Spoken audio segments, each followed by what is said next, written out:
salam sejahtera bagi kita semua.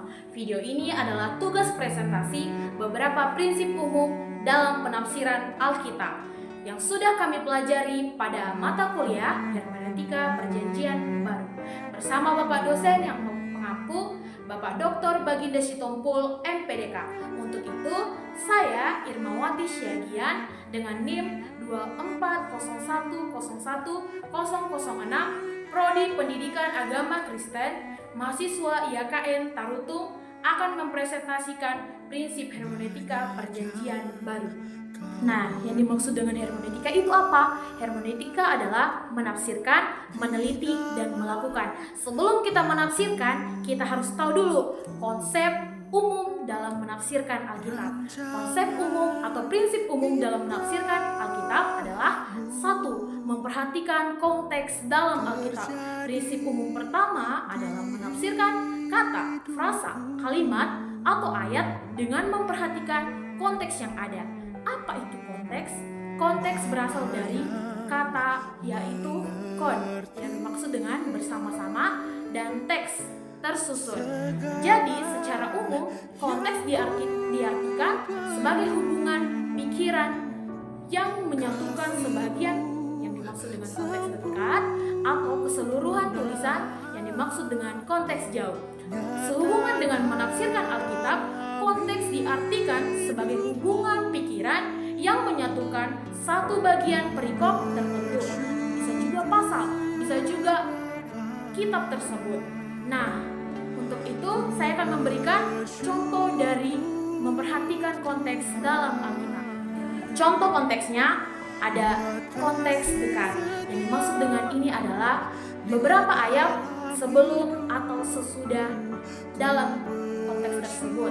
Nah, contohnya ada Matius 7 ayat 1. Jangan kamu menghakimi supaya kamu tidak dihakimi. Kesalahan tafsir, banyak yang menganggap ini berarti kita tidak boleh menilai atau mengkritik orang lain sama sekali. Namun dalam konteks dekat, Matius 7 ayat 2-5, Yesus sebenarnya mengajarkan bahwa kita harus menghakimi dengan standar yang benar dan tidak menghakimi. Yang kedua, ada konteks jauh.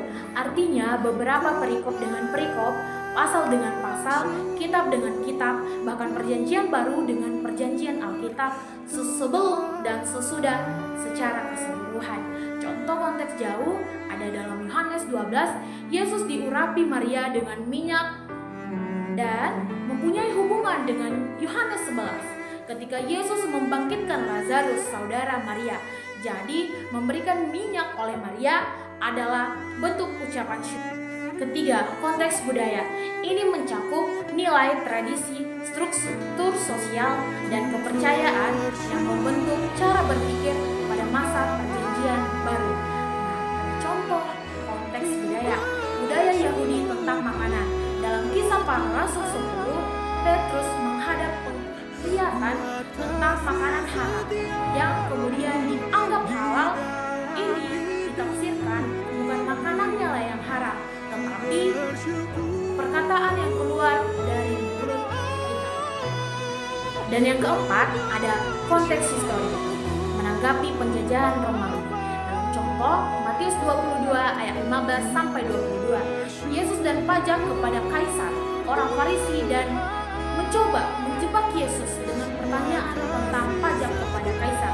Yesus menjawab, berikanlah kepada kaisar apa yang wajib kamu berikan, dan berikan kepada Allah apa yang wajib kamu berikan. Yesus menghindari jebakan politik dan mengajarkan bahwa orang Kristen harus menaati pemerintah tetapi tetap setia kepada Allah. Yang kedua, ada prinsip umum penafsiran Alkitab, yaitu 2. Tidak boleh menafsirkan bertentangan dengan ayat yang lain. Alkitab tidak boleh ditafsirkan dengan cara yang bertentangan dengan dirinya sendiri, yang tampak bertentangan dengan ayat yang lain. Diperlukan kajian yang mendalam untuk memahami makna yang sesungguhnya. Ayat-ayat dalam Alkitab tidak boleh bertentangan satu dengan lainnya, karena ayat yang satu dengan ayat yang lain adalah satu kesatuan. Karena sifat Alkitab salah satunya adalah satu kesatuan. Ayat yang satu sering sekali diperjelas oleh ayat lain. Jadi ayat yang kita sampaikan harus dicek terlebih dahulu dengan ayat lain agar tidak boleh bertentangan. Contohnya, Yesus datang membawa damai versus Yesus datang membawa perpecahan. Dalam Lukas 2 ayat 14 menyatakan bahwa Yesus membawa damai. Tetapi dalam Matius 10 ayat 34 sampai 36, Yesus sendiri berkata bahwa Dia datang untuk membawa perpecahan. Kedua ayat ini tampak bertentangan, namun sebenarnya Yesus membawa damai kepada mereka yang percaya kepadanya, sedangkan bagi yang menolaknya justru membawa perpecahan. Prinsip umum yang ketiga adalah mampu membedakan yang deskriptif dan didaktif. Teks deskriptif adalah bagian Alkitab yang menggambarkan peristiwa yang terjadi tanpa secara langsung memberi perintah atau ajaran moral yang harus diikuti.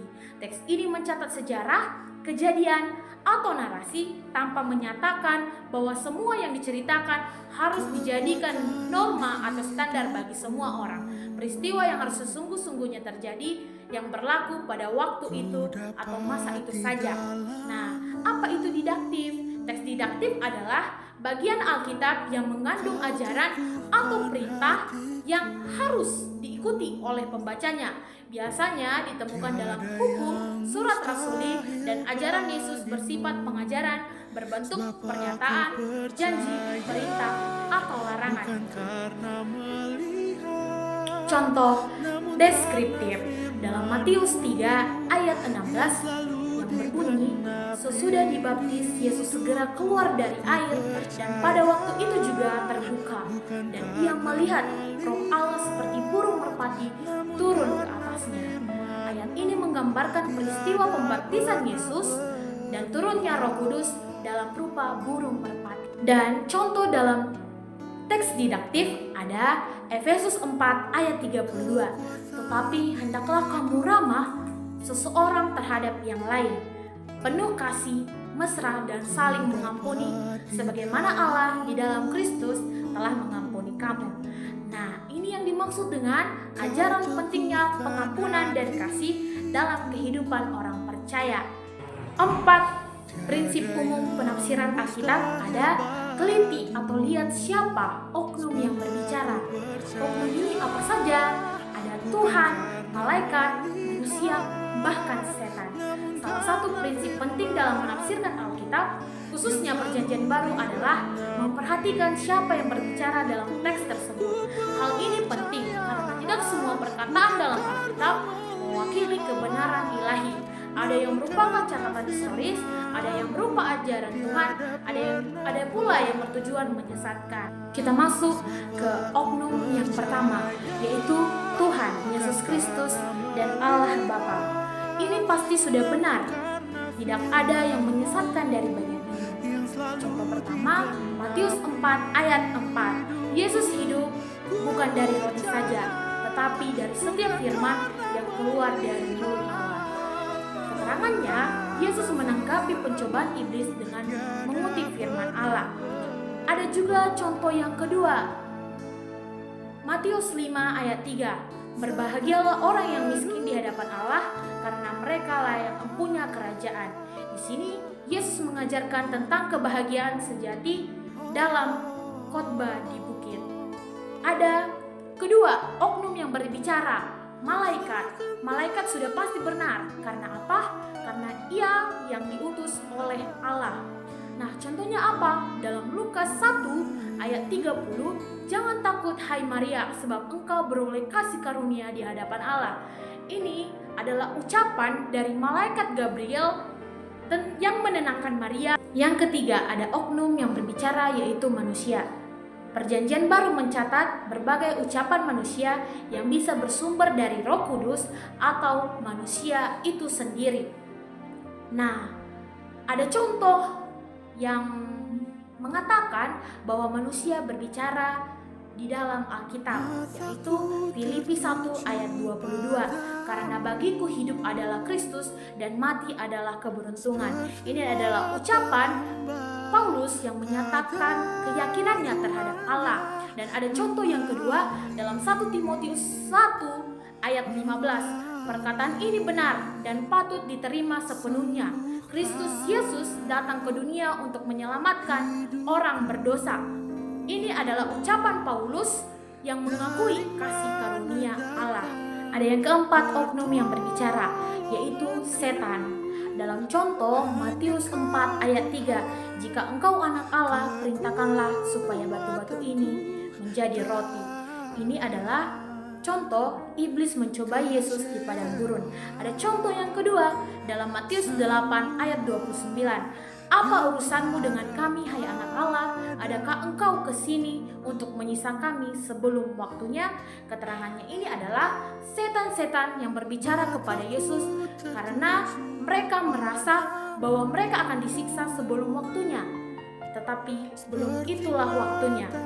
Demikianlah penjelasan saya terhadap beberapa prinsip umum penafsiran hermeneutika perjanjian baru. Dan tentu ini bukanlah akhir, karena masih ada lanjutan materi beberapa prinsip lagi yang akan kami pelajari dan presentasikan di waktu berikutnya. Semoga bermanfaat bagi kita semua dalam menafsirkan Alkitab dengan baik dan benar. Akhir kata saya ucapkan terima kasih dan semoga ini bermanfaat bagi kita semua.